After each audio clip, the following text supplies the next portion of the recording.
Let me start with a question that might make you uncomfortable.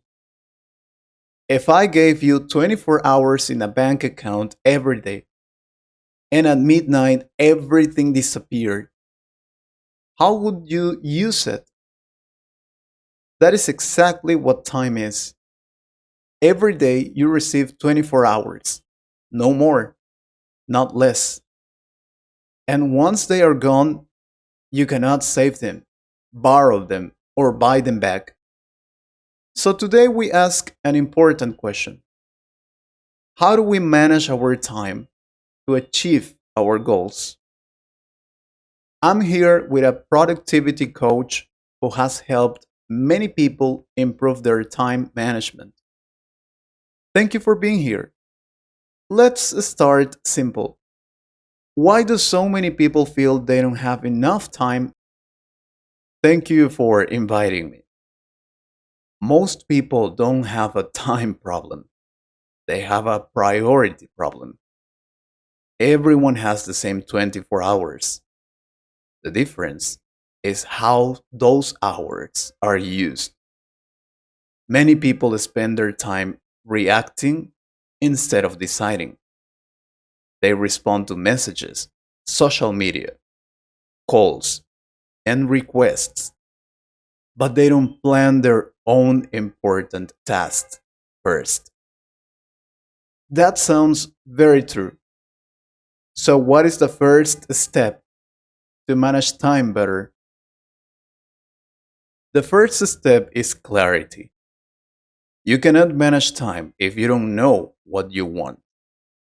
Many people say, I want to be successful or I want to improve my English, but they don't define clear actions. Time management starts with clear goals. When goals are clear, decisions become easier. Many people try to do everything in one day: work, family, exercise, learning, social life. Why does that create stress? Because time is limited. When you try to do everything, you end up doing nothing well.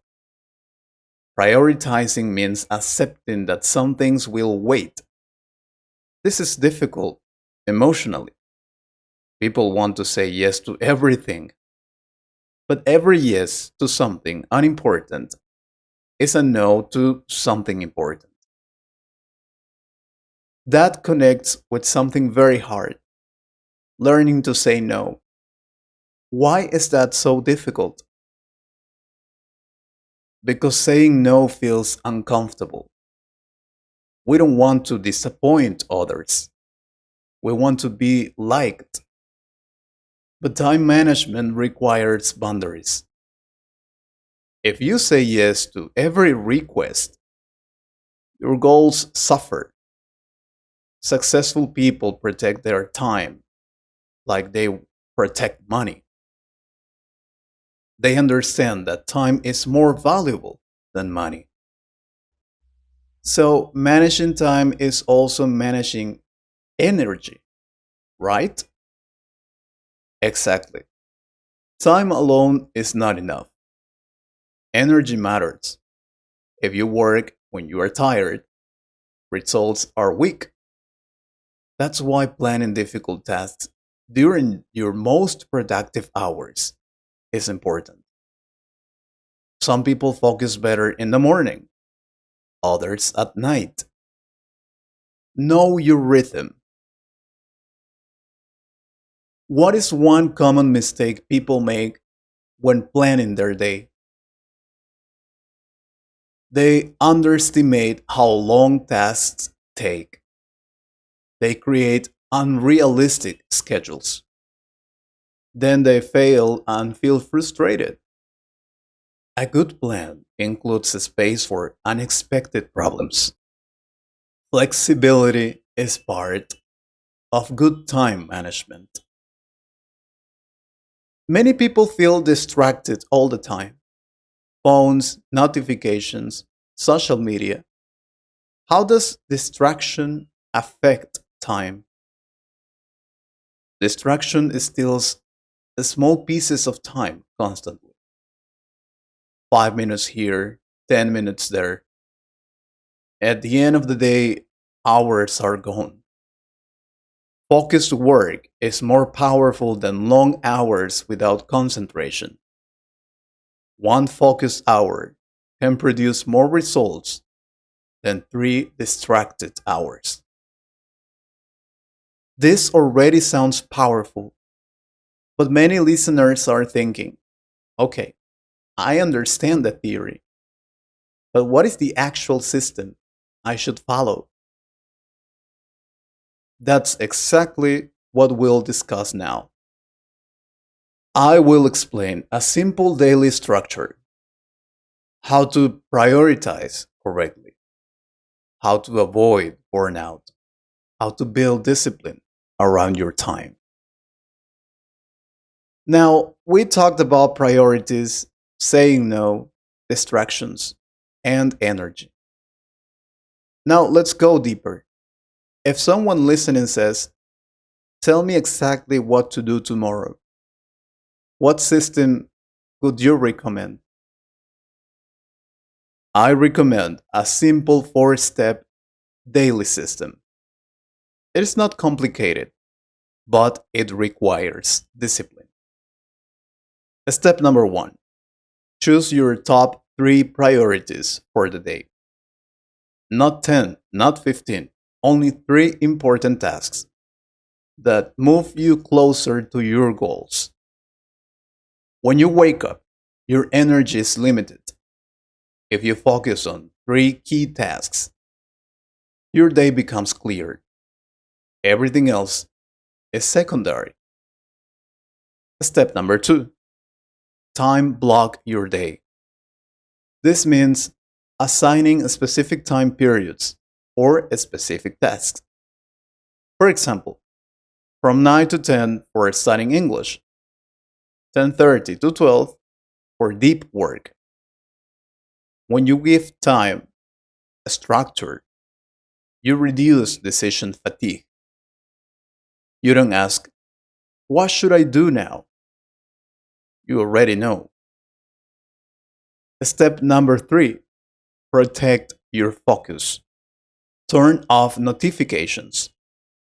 Put your phone away. Close unnecessary tabs. Focused work is powerful. Distraction is expensive.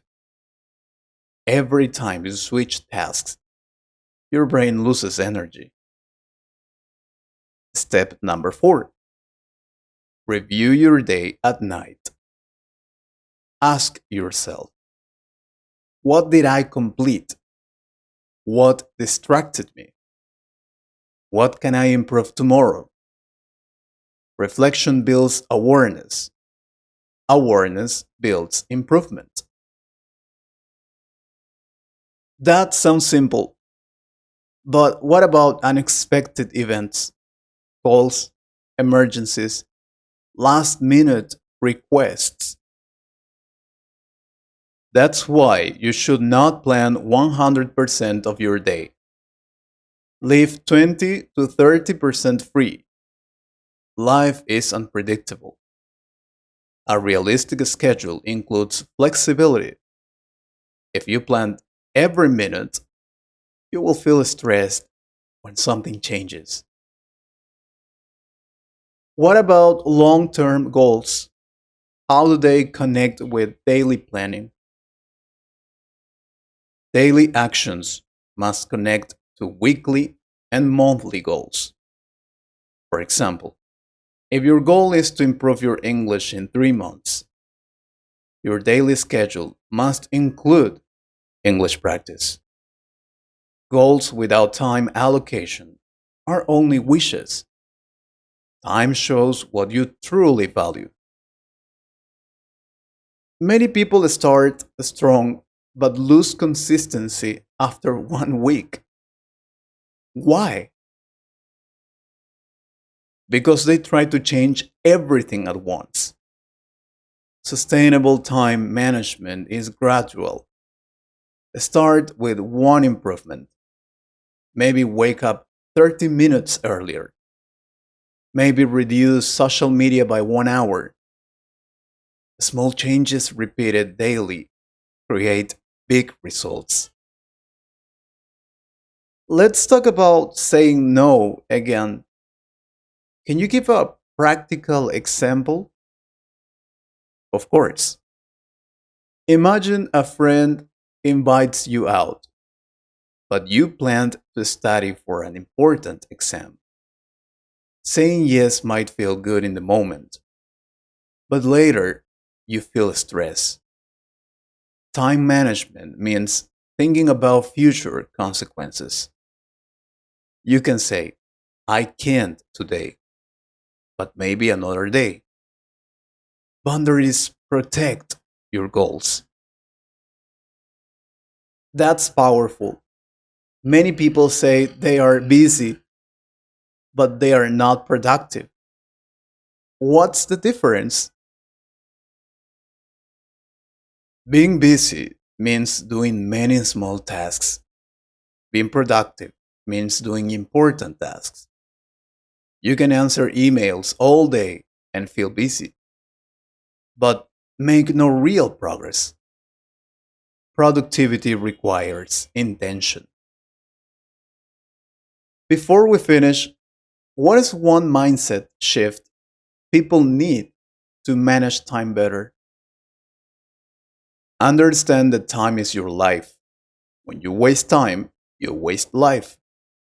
That doesn't mean you should work all the time. Rest, fun, and family are important, but they should be chosen consciously, not accidentally. When you control your time, you control your direction. That really changes perspective. Yes, time management is not about being perfect, it's about being intentional. Thank you for this conversation. I think many listeners will start planning their days differently now. I hope so. Remember, small daily discipline creates big long term freedom.